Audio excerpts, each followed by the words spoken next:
I look back and it's sad because we got to a point towards the end that we were just looking forward for it to be over. And that's not how you want to end a season. That's not a feeling that you want to have. In her most recent interview with Locked On Women's Sports, Lexi Hull shares the biggest secrets of the Indiana Fever's incredible turnaround with Caitlin Clark. She is thrilled to have a CC legend Lage. What do we have to do now? Oh my God, I know myself either what caused their early meltdown and how did they respond to it. As I was in college, I wasn't even sure if I wanted to play professional basketball because I wasn't sure if it was a real career path for me. Imagine this Lexi Hull, a former national champion, the 6th overall pick in the 2022 WNBA draft, sitting on the bench watching, waiting. That's not how she thought her 2024 season would start, but flipped the script to become title contenders. What role did Christy Sides play in all of this? What does she really think of her new coach, Stephanie White?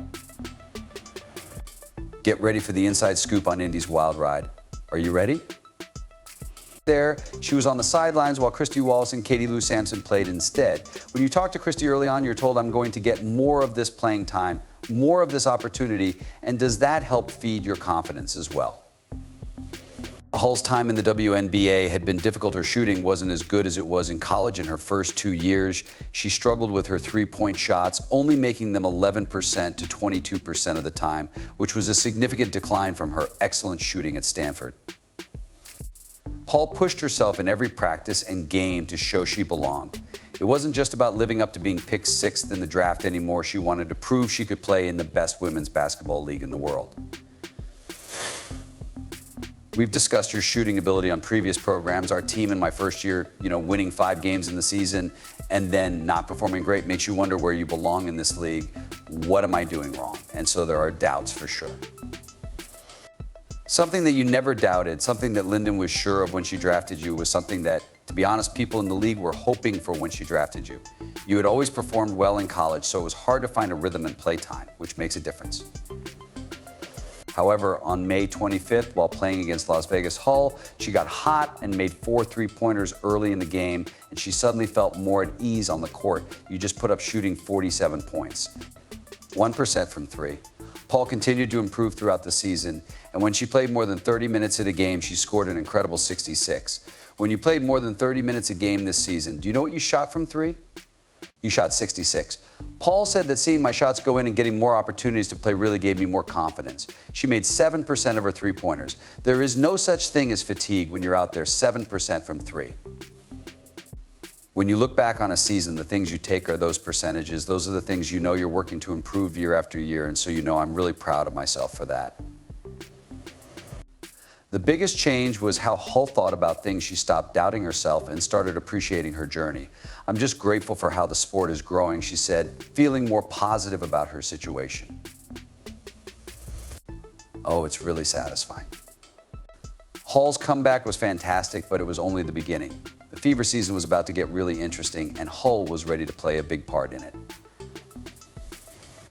Just as Lexi Hull was getting into her groove, the entire Indiana Fever team faced a challenge that threatened to ruin their season before it really started.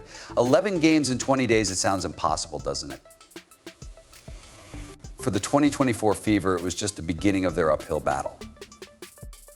The WNBA hadn't had a schedule this cruel since 2003, so imagine facing this gauntlet as a young team still trying to find its identity. The Fever weren't just playing games, they were competing against the league's elite night after night with hardly any time to recover. I believe that you learn a lot from that. Being able to kind of talk about those experiences and share how we can be better and just stick it out. It's okay, yes, losing games sucks, but don't let it happen. The team stumbled out of the gates with a disheartening 2-win-and-loss record for a squad that had just landed the #1 draft pick. The expectations were still high at the beginning, and it might not go as you wanted to, but that's just part of those growing pains. Then you add in trying to build chemistry, and as the losses mounted, so did the pressure. Instead of living up to the hype, they found themselves in a downward spiral, with Lexi Hull still struggling to find her footing. The team's morale was hanging by a thread after her early season bench stint, and she herself described the mindset of the team. Are we good enough? Will we be good enough behind closed doors? Coach Christy Sides had the difficult task of keeping her players motivated and focused despite the growing losses. But how do you build team chemistry when you're constantly on the road facing one tough opponent after another? The lack of practice time only made their situation worse. It seemed like the Fever was caught in a perfect storm of poor scheduling and fierce competition. We looked at the numbers at the next game, and no one had experienced what you had since the 2003 WN season. Was it difficult in those early days to sort of maintain your equilibrium between the attention and the amount of difficulty in the schedule itself? How close did they come to collapsing? The breaking point was close. The team's secret weapon, resilience, was revealed by Hull during those darkest moments. She said that rather than turning against one another, they turned to one another for support and dug deep, pushing through difficult practices whenever they could find the time. However, I believe that as a group, we were really resilient and stuck together and believed that this process was going to play out and that we were going to get better. We're going to be a team that can compete against every team in the league is something we accomplished by the end of the season. So I'm proud to look back and say that we didn't just give up and say, you know, it's not this year, like we'll start over next year. Instead, we worked hard to build a bond that would withstand the most difficult challenges the WNBA could throw at them. Eventually, when we had time to practice, we didn't really have time to practice as a team at first, but as we got closer, we improved an eye. They knew that perseverance alone wouldn't be enough to turn their season around, so they needed a spark, a catalyst that could turn their potential into results on the court. Little did they know that spark was about to arrive in spectacular fashion. Caitlin Clark, the rookie sensation, brought a whirlwind of excitement to the Indiana Fever reporters and their crowded practices fans. Scrambled for tickets and all eyes were on Indianapolis, but the big question was still how this star rookie would fit with a team that was still figuring things out.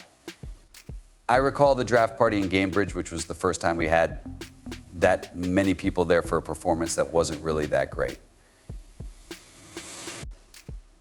The stands were packed. People were wearing their jerseys, and it was like you had a sneak peek at what the season would be like for Lexi Hull and her teammates Clark's arrival. It meant coping with a new level of attention as they felt pressure to win and live up to the hype surrounding their new star. As Clark settled in, she improved everyone's game. Hull was astounded by the change and said, "It's awesome to see everyone grow." She said that Hull had to adapt to Clark's unique playing style because her passing and vision were unlike anything Hull had seen. It took me some time to realize that she could pass to me from the other end of the court, and I admit that I definitely got passes and attempted to finish when I wasn't. Expecting to get the ball, so now it's like, okay, every cut I have, every fast break I run, like I have a real opportunity to get the ball, which definitely took me a second. I believe it only took one of those to really make me realize that, oh, she's all the way down at the other end of the floor and she could still make the pass to me down at the block at this end, so it's been amazing. As Hull grew accustomed to this, her confidence suddenly increased and the game felt different and more open. It's a lot of fun to know that you're not just cutting to cut because you know that you're cutting with the possibility of actually making a really cool play. So that makes it that much more worthwhile. However, this new opportunity presented a challenge because Hull found herself open more frequently due to Clark drawing defenders. She had to ask herself if she could take advantage of these opportunities and how she would handle this new freedom on the court. In my opinion, it's a lot of fun because they obviously draw a lot of attention from the opposing team's defense, which then allows the other players to. Being used to force cuts to make reads, and they're incredibly skilled at spotting those gaps, releasing the ball when necessary, and figuring out the better shot. So it's a lot of fun, and I consider myself extremely fortunate to be able to play with them. Take this player shooting 7% after 30 minutes of play seems unattainable, but for Lexi Hull, these video game-like percentages became true. How did she go from being a bench player to one of the league's top shooters? Her three-point percentage is insane. Increased to 47. 1% higher than the league average of 35%, and she hit a remarkable 66 when she played more than 30 minutes. 7% of her shots, or 2 out of 3, found the net, leaving the defense stunned. I believe this is similar to what you said earlier about simply finding the rhythm and confidence in the game. You know, shooting 25 shots in a row in practice is not the same as getting your 4 looks in a game and not being able to keep going. Shooting them. So I believe that simply having the chance in the second half of the season and watching them enter and then maintaining those open looks really fueled that confidence.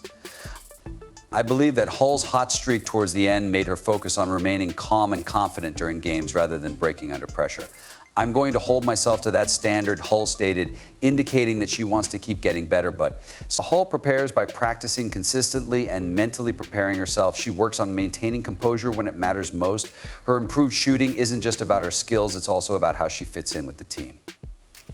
When other players draw attention, Hull gets better shots. We have some incredible playmakers on our team and incredible people who can get the ball when you're open and create. Shooting this well comes with its own pressure.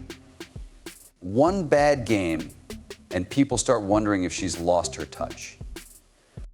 Hull's shooting has become essential for the team, but with a new coach in charge, one player performing well doesn't always mean the team wins. How will hot shooting fit into the team's plans, and what does it do?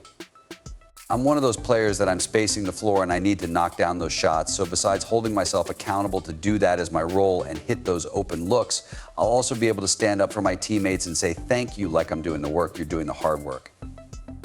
And I'll be here and I'll knock it down when I need to. As she considered Coach White's ideas for the team, the Indiana Fever's journey took an exciting turn with the arrival of Stephanie White. Her name is well known in the world of Indiana basketball, and this coaching change feels like a homecoming that could change the future of the Fever. Her immediate impression is that she is a winner who will bring out the best in everyone. She obviously attended Purdue, played with the Fever, and coached with the Fever, so she is a legend in Indianapolis. WNBA champion and Fever legend White is now tasked with leading Indiana back to glory. Her history with the team is long. She played for and coached alongside them. Now that she is back in charge, however, White isn't here to relive the past. She has a clear vision that will turn potential into championships. The Fever have talent, but the real challenge is taking a good team and making them great. I think everyone will be really invested in her, and I'm just excited to see how she makes adjustments. Things and her idea of how we can improve both individually and collectively to become the best we can be. I'm sure she's thrilled to be there and to change what we can do. Lexi Hull, who just finished a great shooting season, is already feeling the influence of White. She shared specific ways she can be more dynamic, and White wants Hull to step up her game and become a threat from all areas of the court. She's mentioned specific ways she can be more dynamic so she can finish at all three levels and be able to use mine.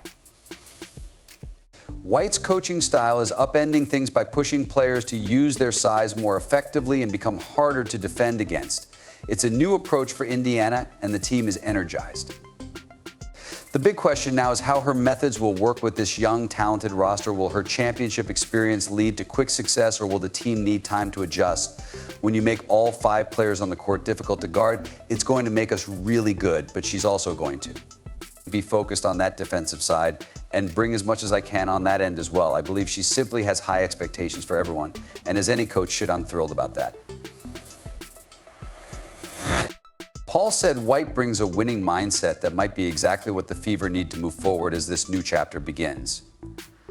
It's evident that White and the Fever want to do more than just win games. They want to revitalize the teams and the city's passion and inspire future players who have aspirations of. Although Stephanie White's arrival has fans excited, the Fever's path to success isn't as straightforward as it seems. There's a hidden challenge that could derail their championship dreams. Think about it, the Fever makes it to the playoffs, the crowd is going crazy, everyone is pumped, but then the pressure hits its do or die, and that's where the Fever struggle begins. Lexi Hull is honest about it. We can do better than that. We can go further. I'm excited for all of us to be there, get to play together, and hopefully bring home some hardware. The Fever is working hard to prepare for a championship run. They're looking at past champions to figure out what they need to improve and getting mentally tough for the pressure of the big game. They're not just happy to make the playoffs, they want to win it all. Paul puts it simply, we just need experience. You can't buy it or practice it, you have to live through it. As the Fever gets ready for 2025, Hull and her teammates are all in. She says, I think we can win a championship, and I hope we do, but the big question is, what do they need most?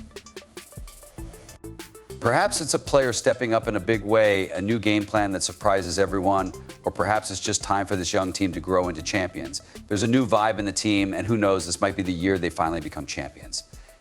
I'm just thrilled for the growth and so excited for what these middle school kids and the team has come a long way from struggling to make an impact to becoming real contenders, and it's great that they get to see us even in high school in order for them to be us in 5 to 10 years. Lexi Hull's message to young girls is clear and inspiring. It's possible for you. Her words are based on real experience from the ups and downs, both on and off the court. The Fever's journey shows what can happen when you keep pushing forward, even when things seem difficult.